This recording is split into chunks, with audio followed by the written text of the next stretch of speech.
Alors, on a choisi de porter sur le PowerPoint des différentes compétences émotionnelles. Je ne vais pas les détailler et en faire une liste à la Prévert. Je vais plutôt insister sur un axe important chez les 3-6 ans.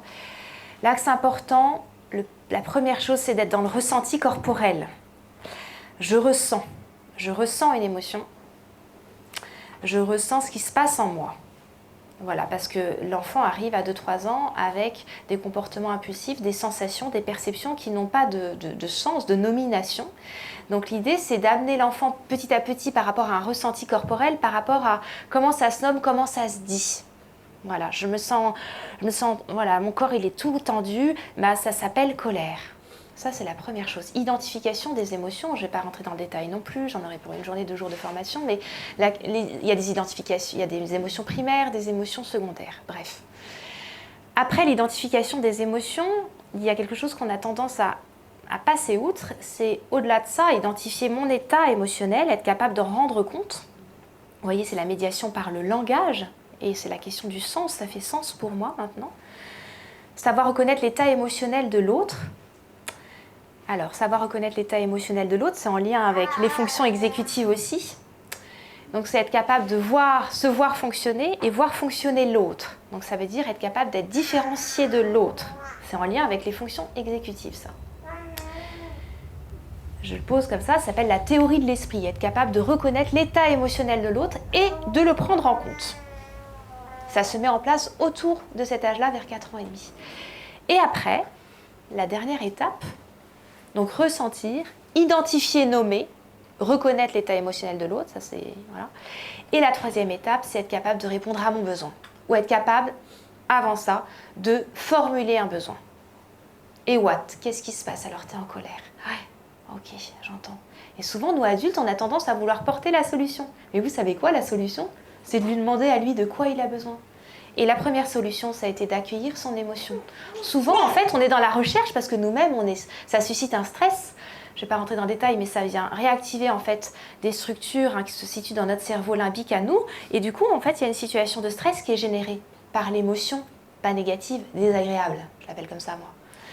Toute émotion est au service de la vie et de l'expression de soi. Donc, en tout cas, cette émotion désagréable vient susciter un stress. Et du coup, on est dans la recherche de solutions. La solution, c'est d'accueillir. Et de prendre le temps de l'accueillir pour après, une fois, j'aime bien parler moi de connexion Wi-Fi avec son enfant, on est connecté émotionnellement, okay, on est vraiment dans l'empathie vraie, et après on recherche la solution. Du coup, de quoi tu as besoin? Alors chez l'enfant jeune, on va dire, tu as besoin avec les doigts, ça, ça, ça. L'enfant va être capable de faire un choix, puis après, petit à petit, il va être capable de répondre à son besoin. Donc c'est l'enjeu de l'accompagnement émotionnel aux petits écoliers, c'est d'arriver en fin de cursus avec la capacité d'être dans le ressenti, connecté à ses ressentis. Un enfant qui n'est pas connecté dans ses ressentis, il y en a qui arrivent au cabinet, ils connaissent toutes les émotions, mais ils ne sont pas connectés. Ça, c'est pour, on a raté la première étape. Mais c'est fondamental, ça. Ça veut dire, ça nous parle à nous. Comment nous sommes connectés à nos propres ressentis. Si l'enfant est capable de formuler un besoin émotionnel, vous entendez bien qu'il est capable d'autonomie, en fait. Et ça, c'est gage, en fait, d'adaptation. Et c'est gage aussi d'intégration sociale, sociétale. Donc c'est toutes les fameuses compétences psychosociales, beaucoup discutées aujourd'hui, au cœur de l'éducation en fait. Ça développe le sentiment d'empathie, de coopération. Et c'est le fameux processus d'individuation, voilà, donc clé aussi dans la construction d'un sujet. Est-ce que tu peux me compléter, juste avec oui, le regard de l'école? Oui. Bon, ça a l'air simple comme ça, mais c'est loin d'être simple. Et clairement, les enfants sont parmi nous pendant 3 ans.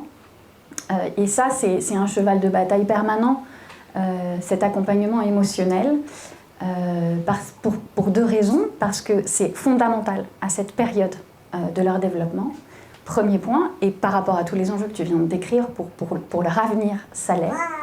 Mais c'est aussi parce que l'école, qui est du coup une tierce partie par rapport à parents, enfants, nous on est une tierce partie, on a naturellement une distance par rapport à vos enfants qui est toute naturelle, parce que chez nous ça ne va pas venir chercher ces fameuses émotions peut-être plus désagréables aussi, que ça va venir chercher chez vous, et c'est ok.